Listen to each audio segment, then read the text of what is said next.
Well, I might have got this one wrong. It's finished at Fir Park. Motherwell 1, Livingston 0. Welcome back, guys, to Fog Football for another Cinch Premiership match review. Now, I did say at the start of the season, I pretty much guaranteed Motherwell would finish in the bottom two, but 4 games into the season and they're 3 wins out of 4, sitting at 9 points, sitting 3rd place in the table, and I might already need to concede that maybe I was wrong about Motherwell. Maybe I was quick to jump on the bandwagon and, throw them under the bus for that horrible European defeat to SLIGO Rovers.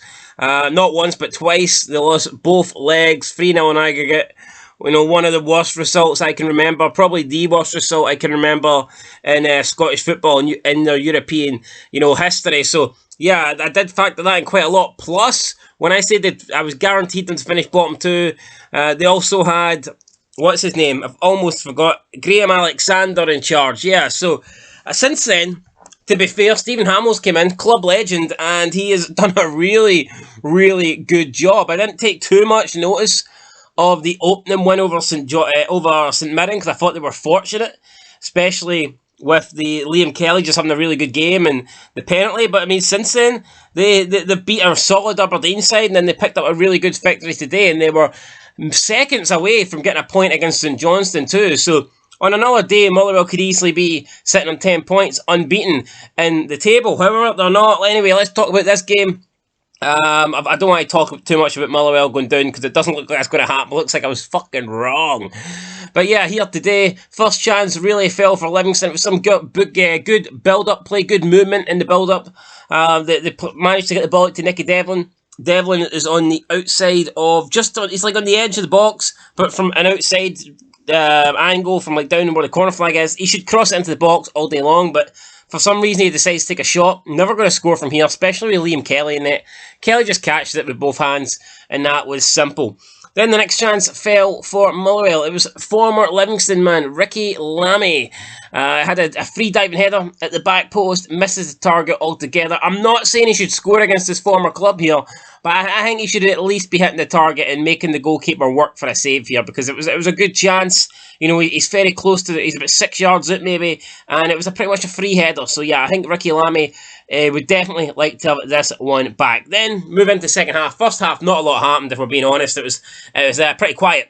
But then Van Feen, second half, he's turning the Livy left back inside out, man. The guy must have thought he was wearing his clothes back to front, because he just got turned.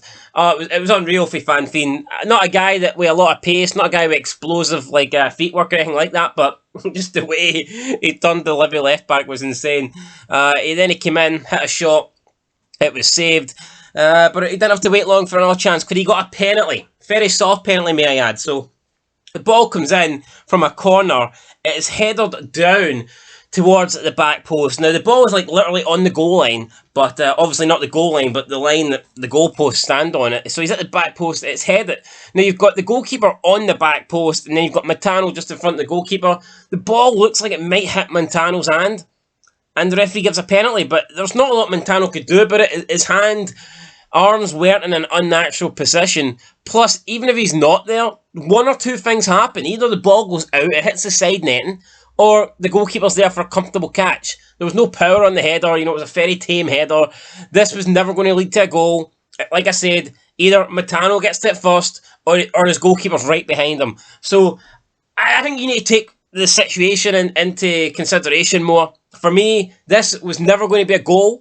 So why give a penalty? It just seems a bit harsh, in my opinion, to criticise Montano here for the ball hitting his hand when it wasn't going to lead to a chance. It wasn't going to lead to a goal. It was going to lead to the Livingston goalkeeper just catching the ball. So I thought it was harsh. But Van Feen took the penalty.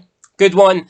Slotted at home. I think that's about third goal now of the season, maybe his fourth goal of the season. Van Feen having a good year. He was pretty solid last year, and it looks like he could be Motherwell's main man this season as well. But it wasn't long before, what's his name? Livingston Martindale. That's the one, Martindale. It's been a long day here, guys, so I'm forgetting names, but bear with me. So Martindale makes some changes. He brings on Ba Hambola, and he gets 2 quick yellow cards. I thought the second one was very harsh. I mean, he raises his foot to about knee level, but there's barely any contact. He half-heartedly challenges for a ball.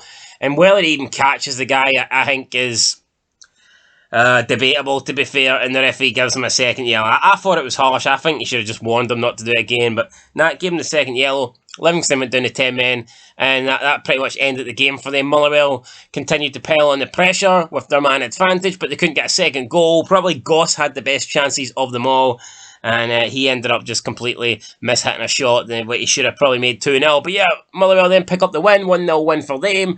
Like I said, 3 wins out of a possible 4, 9 points out of a possible 12, and things are looking very good for Motherwell. A lot of people said they would go down, me included, and it's not looking like that now. I know it's early days, I know the table could change, I know we're only 4 games in, but if you have 3 points out of 12, you've definitely got a good start. You've got something to build on. You've got a foundation to build and plan on and try and to progress. And that's what Motherwell have here. Unlike some other teams, if you look at Kelly, Dundee United, I'm not suggesting for a minute those 2 teams will go down. But what I'm saying is after 4 games, when you're on 1 point, the pressure can begin to creep in. You know, you can begin to panic. But Motherwell now, they don't need to panic. They know they've got 9 points out of 12. And they can go into the next couple of games with all the momentum, with no pressure on them, knowing that anything they pick up's a bonus because they've already exceeded their expectations, you know, in the opening couple of games. So, yeah, should be interesting to see how Motherwell got on here. Sorry for Martindale to lose. Actually, I predicted a draw for this game, but Motherwell got the win. No complaints, really, although I did think the penalty was soft. Anyway, guys, that's it for Fog Football. Make sure you like, comment, subscribe. I'll catch you in the next one. Looking forward to the Hearts game tomorrow. Can't wait. We'll probably do a preview either tomorrow or later tonight. Anyway, guys, that's it. We'll catch you later. Till then, peace.